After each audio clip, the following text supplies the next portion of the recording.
C'est tous les jours de manche. Bonjour Arnaud. Bonjour, alors on va parler d'un sujet un tout petit peu plus léger que la guerre en Ukraine, les M&M's qui rendent homosexuels. Hier on a abordé la question, la vache Milka qui rend zoophile, etc. Charles me confiait même, moi c'est vrai que ma sexualité a été très influencée par le lapin du Racel. Et on a une polémique équivalente en France, à Toulouse. Vous l'avez peut-être appris, la mairie a annulé des lectures pour enfants animées par des drag queens. J'ai vu. On aurait pu penser que la ville rose aurait été un peu plus ouverte d'esprit, mais non, c'est annulé car un collectif d'extrême droite, Furie française, se montrait menaçant et nos enfants vont devenir homo, etc. Alors que non, enfin je vois mal en quoi des barbus en robe peuvent perturber des enfants.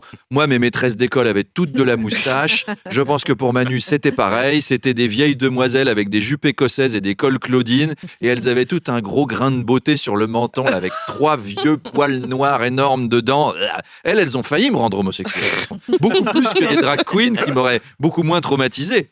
Alors après les enfants, Arnaud, parlons des seniors. 1 an après le scandale Orpea, rien ne semble avoir changé dans les EHPAD. Et non, les maltraitances, le manque d'effectifs ou de moyens, tout ça n'a pas changé. Certains résidents seraient mal nourris, d'autres ne seraient pas lavés. On dirait que pour les dirigeants d'Orpea, les personnes âgées, c'est comme les chats, ça fait sa toilette tout seul en se bavant dessus. Eh ben non. Alors, il n'y a pas...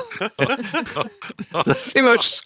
Il n'y a pas qu'Orpea, le groupe d'EHPAD Domus Vie est lui aussi visé pour des plaintes pour mise en danger de la vie d'autrui. L'EHPAD, c'est un établissement dangereux. D'ailleurs, vous savez que 100% des gens qui y arrivent repartent en étant décédés. C'est un chiffre qui en dit long.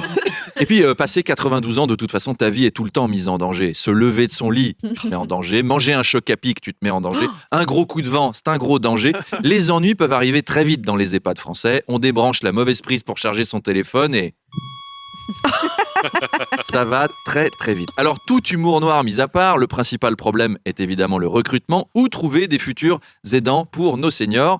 Eh ben, parmi les seniors, le gouvernement veut remettre les seniors au travail, ça tombe bien. Mais quelle bonne idée, Arnaud. Marceline aime jouer aux cartes avec Morissette, eh ben tu lui fais signer un CDI et tu résous 2 problèmes d'un coup.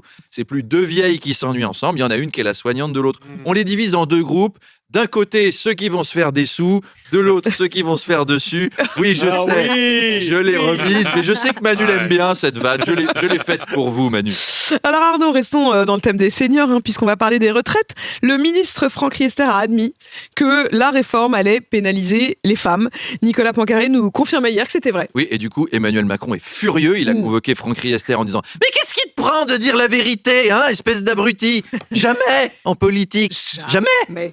Alors, pourtant, Elisabeth Borne s'était félicitée que cette réforme comblerait les inégalités hommes-femmes. On ne sait plus qui croire. Alors, pour tout comprendre, je me suis branché sur une chaîne d'infos exigeante. J'ai allumé CNews. Cette semaine, CNews, la chaîne du féminisme militant, analyse la réforme des retraites. À midi, notre grand débat. Réforme. Que faire des bonnes femmes ? Présenté par Christine Kelly, la Simone de Beauvoir de la droite modérée, notre Olympe de Courges.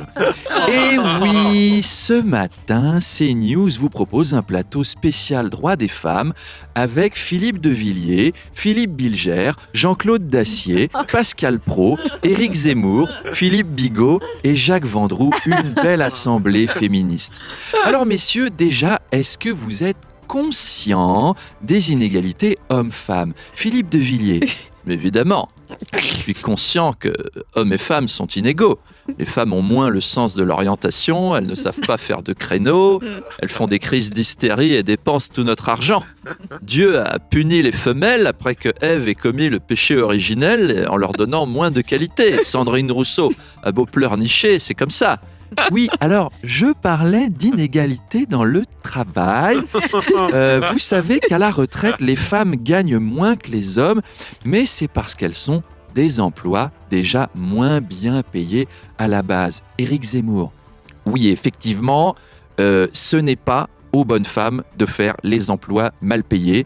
C'est aux Arabes et aux immigrés.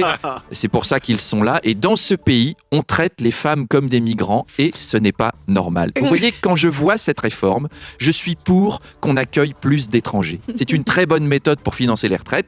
On les fait bosser, ils cotisent et à 64 ans, on les renvoie à Bamako. N'est-ce pas, Philippe Bilger?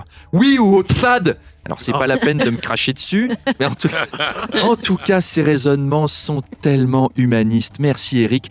On reconnaît là votre sensibilité philanthrope. Voilà, cette émission se termine. Tout de suite, le journal de Jean-Claude Mussolini. À demain. Eh ben, à demain alors. À demain. Arnaud Demanche,